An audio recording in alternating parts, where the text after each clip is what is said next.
Bonjour. Eh bien, aujourd'hui, nous vous proposons une petite vidéo pour vous montrer notre retour d'expérience concernant la digitalisation des ressources humaines. En effet, aujourd'hui, on se rend compte au travers de différentes enquêtes que le temps passé aujourd'hui par les équipes RH à traiter la gestion des personnes est surtout un temps de saisie, un temps de correction d'erreurs et en aucun cas un temps pour participer à prendre en compte l'humain et à partager avec lui les sujets qui vont lui permettre de grandir dans l'entreprise et donc de parler de gestion de talent plutôt que de gestion administrative des dossiers RH. Donc en fait, ces différentes enquêtes ont montré différents éléments, comme indiqué dans le document ici, qui permettent vraiment de mettre en lumière qu'il faut travailler sur des solutions. Les axes de travail pour faire ça, en fait, il y a 2 sujets importants. Et pourquoi est-ce que ces sujets sont importants? Parce qu'on se rend compte que le patron de PME passe en général 30 de son temps à travailler à la gestion administrative. 30 de son temps, plutôt que de travailler sur son métier, il est seulement sur l'administratif. Donc aujourd'hui, digitaliser, les RH, c'est un gage de gain de temps pour travailler sur la valeur ajoutée de l'entreprise. Et les solutions, les axes de travail, c'est automatiser des tâches répétitives et externaliser les tâches complexes. Donc tout ça, on va le regarder dans le détail et on va vous faire un petit peu notre marché sur les solutions qui peuvent vous aider à automatiser ces tâches répétitives. Donc les 3 axes, comme je l'ai dit, de développement. Premièrement, automatiser les tâches répétitives. Aujourd'hui, si vous regardez le temps que vous passez à collecter, à voir est-ce que votre équipe a passé son bon nombre de jours de congé? Est-ce qu'au niveau du solde, ils vont être bien au mois de mai? Et combien de fois est-ce que vous êtes obligé de relancer vos collaborateurs sur la collecte des justificatifs? Pourquoi il a été en congé? Est-ce qu'on a les justificatifs, etc., etc. Tout ça, ça prend du temps. Et ce temps-là, c'est quelque chose que l'on peut automatiser car c'est répétitif. Et l'objectif, c'est quoi? C'est de vous faire gagner un temps qui est précieux pour votre business, pour le développement de votre activité. Et surtout, c'est quelque chose qui va vous permettre de vous structurer et surtout structurer la façon dont vous travaillez et donc permettre derrière d'avoir une bonne marche de vos ressources humaines et donc de bien maîtriser votre activité. Autre point, c'est externaliser le processus de gestion complexe. C'est quoi? C'est tout simplement, aujourd'hui, la paie et surtout la paie en France est quelque chose de complexe. Ça change tout le temps. C'est des rubriques de paie qui sont complexes à traiter. Et il y a toujours une nouvelle loi qui en remplace une autre. Perdez pas votre temps à essayer de comprendre les textes de loi, à comprendre la convention collective, à vous assurer que vous faites le bon suivi des indemnités journalières, etc. Nous vous conseillons aujourd'hui de vous orienter vers des experts. Ces experts, vous allez acheter le service, mais surtout, vous allez acheter, entre guillemets, leur assurance en cas de pénalité financière. Ce n'est plus vous qui êtes responsable s'il y a un problème de calcul de coûts de cotisation. Ils sont experts, ils vous vendent une activité, et derrière, si vous avez un contrôle et que vous n'êtes pas en phase, c'est eux qui assument l'erreur, et pas vous. Donc, vous enlevez une épine du pied d'un sujet qui est complexe à comprendre, et derrière, vous pouvez vous appuyer sur leur garantie de service. D'accord? Et après, quelque chose qu'on a souvent tendance à sous-estimer dans nos métiers, c'est l'automatisation des outils de RH. On passe beaucoup de temps à choisir une machine, à choisir un CRM, etc., etc. Par contre, on sous-estime complètement la partie de gestion des ressources humaines. Or, la ressource humaine est quelque chose d'aussi important, voire plus qu'une machine. Donc, aujourd'hui, on passe ce temps et donc nous, on vous invite aussi à passer du temps à regarder des outils de SIRH. Et donc nous, aujourd'hui, pour essayer de vous faire gagner ce temps précieux, à vous, on vous propose quelques lectures d'outils qui nous semblent intéressants pour ce faire. D'accord? Les outils qu'il y a sur le marché sont les suivants. La constitution du dossier RH. Passer son temps à envoyer un mail, un écrit, un courrier, tout pour dire: «Est-ce que, nouvel arrivant, est-ce que tu peux me donner ta carte vitale? Est-ce que tu peux me donner ton numéro d'INSEE?» et cetera et cetera. Aujourd'hui, ce temps-là, il faut le simplifier. Donc travailler sur l'automatisation du dossier RH, ça va vous permettre de collecter, de centraliser les informations, de bien gérer à l'arrivée des nouveaux collaborateurs en listant des tâches à réaliser, en listant derrière les actions qui sont à mener par les autres interlocuteurs de votre société, comme la formation, comme l'intégration de ces nouveaux collaborateurs, fait que derrière, vous allez automatiser et vous alléger l'esprit sur l'arrivée d'un nouveau collaborateur. Et plutôt que de vous fixer sur les aspects administratifs, passez du temps à faire que leur intégration soit la plus rapide et la plus positive possible sur votre activité. D'accord? Un tiers du temps est passé à la gestion administrative, hein, et ça, c'est une étude qui a été faite par petiteentreprise.net. D'accord? La gestion du contrat, aujourd'hui, c'est quoi? C'est que, ben, on va faire des échanges de courrier avec le collaborateur pour le faire signer, ces documents. D'accord? Tous ces aspects-là, ben, on va plutôt que de faire: j'imprime un papier, je signe le papier, je scanne le papier, j'envoie le papier, je réimprime le papier, je re-signe le papier, je rescanne et je stocke. Et ben, aujourd'hui, on va essayer de faire tout ça en digitalisation et en s'appuyant sur la signature électronique. Il y a des logiciels qui fonctionnent et qui permettent de stocker, de générer de la signature électronique en ligne. Les standards, les plus gros acteurs du marché sont du DocuSign et Signaturite. En vous appuyant sur ces référents-là, vous aurez une signature automatique de vos documents. D'accord? C'est des logiciels qui, certes, ont un coût d'utilisation à la signature ou au document à signer, mais qui derrière vont vous faire gagner un temps précieux et puis vous éviter d'imprimer, de consommer de l'encre, etc., etc. D'accord? Si pour vous, la partie légale est un sujet sensible, alors là, ça devient quelque chose d'important et si vous avez besoin d'assistance là-dessus, nous vous encourageons à travailler avec des outils d'assistants virtuels sur la partie juridique type Lumio. Lumio, c'est quelque chose d'assez basique à installer, c'est en mode startup, c'est des solutions qui vont vous aider quelque part à vous donner les petits attentifs sur la partie juridique. D'accord? Si votre activité aujourd'hui nécessite aussi un gros travail sur l'absence et la suivi des temps. D'accord? Gérer les absences, gérer est-ce que les gens sont là? Le télétravail a amené, est-ce que les gens sont au bureau ou est-ce qu'ils sont chez eux? Tous ces sujets-là de processus avec la validation, est-ce que j'approuve l'absence de mon collaborateur? Est-ce que je suis le bon compteur? Et cetera, et cetera. Là-dessus, on recense plusieurs logiciels. Le logiciel que nous connaissons bien, qui s'appelle Lucas, d'accord, qui va vous permettre derrière, si vous avez une grosse population d'agents de maîtrise et de cadres, de bien suivre les congés, de bien suivre le présentiel de ces personnes. Si vous êtes sur une population de commerciaux et beaucoup de commerciaux, à ce moment-là, on vous orienterait vers des solutions de type Scelo.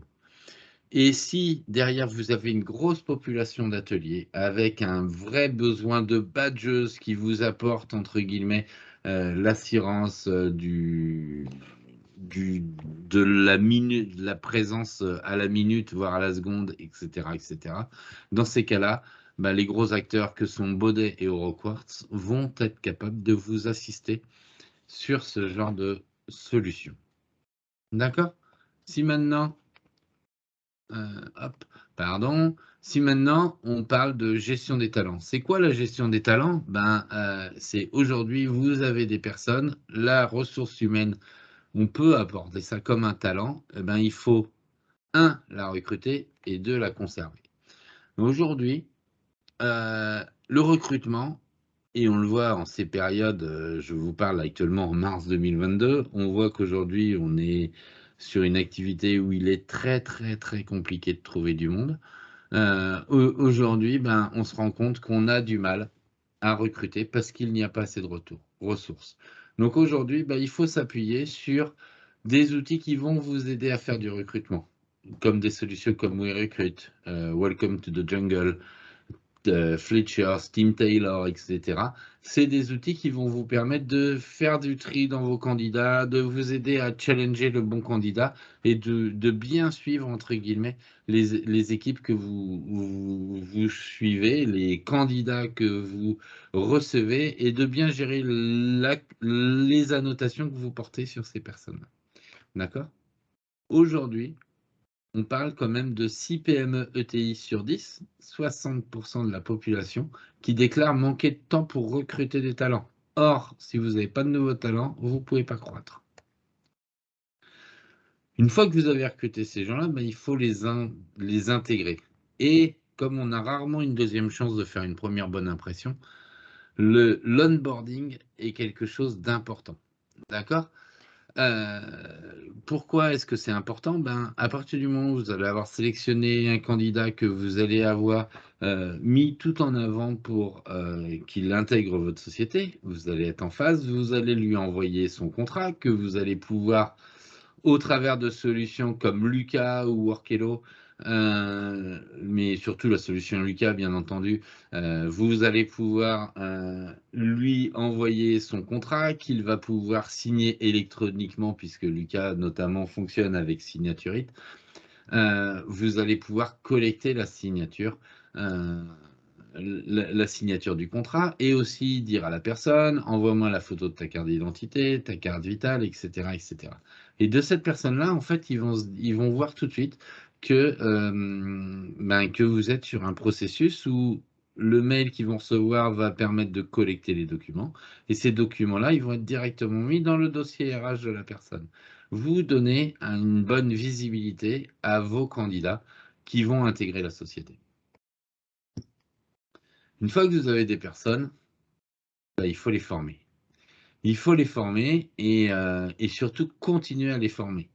Car aujourd'hui, tout bouge vite, hein. On parle de start-up, de scale-up, on parle de tous ces sujets-là. Et aujourd'hui, on a besoin d'outils pour suivre ces formations. Donc Lucas a un module qui s'appelle formation désormais, mais vous avez d'autres outils comme SkillUp, Place de la formation ou Up to Commerce, Together, pardon, qui vont vous permettre, eux, de vous donner tous les éléments pour suivre les formations, les modules de formation, qui fait quoi ou quand comment.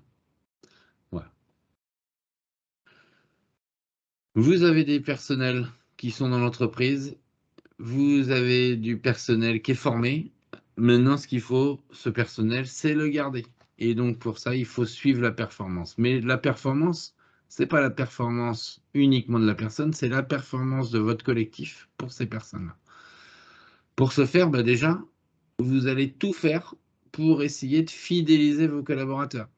Donc, fidéliser vos collaborateurs, c'est quoi? C'est leur dire, vous avez vu, chez nous, on a des solutions qui sont bien, qui sont des compléments à la rémunération, type les titres restaurants, la mutuelle, une gestion de l'épargne.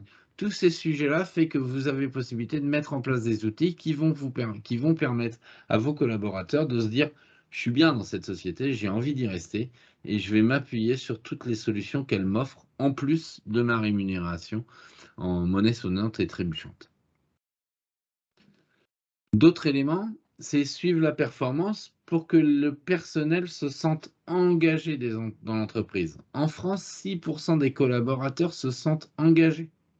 74% ne se sentent pas engagés, autrement dit investis pour l'entreprise. Et il y en a même 20% qui se déclareraient complètement démissionnaires et souhaitant partir. C'est une étude qui date d'il y a 4 ans, mais je pense que ça s'est même aggravé depuis le Covid, puisque aujourd'hui, le sentiment d'éloignement peut être encore plus important. Pour ça, il faut travailler sur différents sujets. Il faut travailler sur la partie entretien et objectif, bien maîtriser son entretien, donner des outils en sortie d'un entretien annuel ou d'un entretien professionnel, définir des objectifs qui sont des objectifs atteignables, précis et qui permettent aux salariés de se sentir bien dans l'entreprise et de savoir sur quoi il va être challengé. C'est des sujets qui sont importants et qui peuvent être très bien traités avec des solutions comme Lucas, avec la solution Popli Entretien notamment, qui va vous permettre de traiter toute cette partie-là. Deuxième aspect qui se développe de plus en plus, c'est la qualité de vie au travail ou de conditions au travail. Pour aller encore plus loin, comme des solutions comme Wood ou surtout la solution Lukaku VCT désormais, hein, c'était QVT, c'est QVCT désormais, conditions de travail, va vous permettre derrière de faire des sondages sur les gens et de vérifier comment est-ce que ça se passe au niveau de d'où est-ce qu'ils en sont sur la recherche de leur qualité de vie, qu'est-ce qu'ils attendent de l'entreprise. C'est des sujets qui sont importants, notamment sur des populations de cadres aujourd'hui. Les salariés ont besoin de parler de qualité de vie et ça peut s'appliquer complètement dans votre logique RSE au niveau de votre entreprise. D'accord? Et après, ben, ces gens-là, il faut qu'ils gagnent du temps sur les tâches, encore une fois, administratives. On reboucle par rapport au premier sujet. Et ben, c'est quoi aujourd'hui? Ben, on parle en moyenne qu'un salarié met 20 minutes pour gérer ses frais par mois. D'accord? Avec une solution, il va en passer 3 fois moins de temps. C'est tout bête, mais gagner par temps, diviser par 3 le temps de traitement de quelque chose qui n'a pas une grande valeur ajoutée.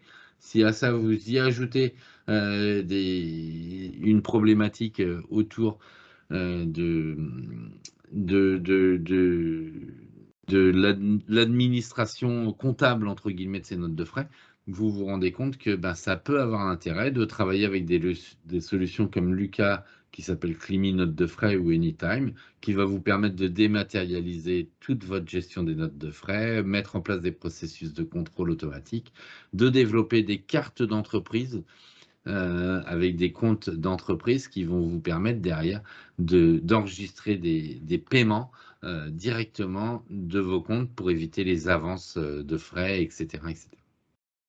D'accord?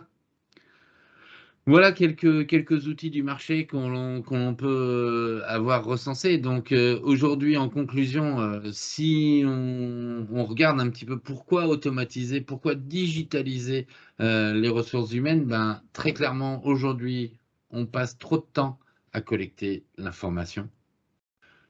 Et ce temps se fait au détriment de l'humain avec un grand H, donc au détriment de l'accompagnement que l'on va faire de nos talents dans l'entreprise. Alors, comment est-ce qu'on fait pour digitaliser les RH? On automatise les tâches répétitives en s'appuyant sur une liste de boîtes à outils dont on vous a fourni quelques éléments dans ce support. Et on externalise les tâches les plus complexes vers des experts des différents aspects. Voilà. Si ce contenu vous a plu, n'hésitez pas à prendre contact avec nous auprès de la société G4, notre site internet g4.fr, où on saura vous aiguiller vers les meilleures solutions par rapport à vos problématiques. Merci beaucoup. Au revoir.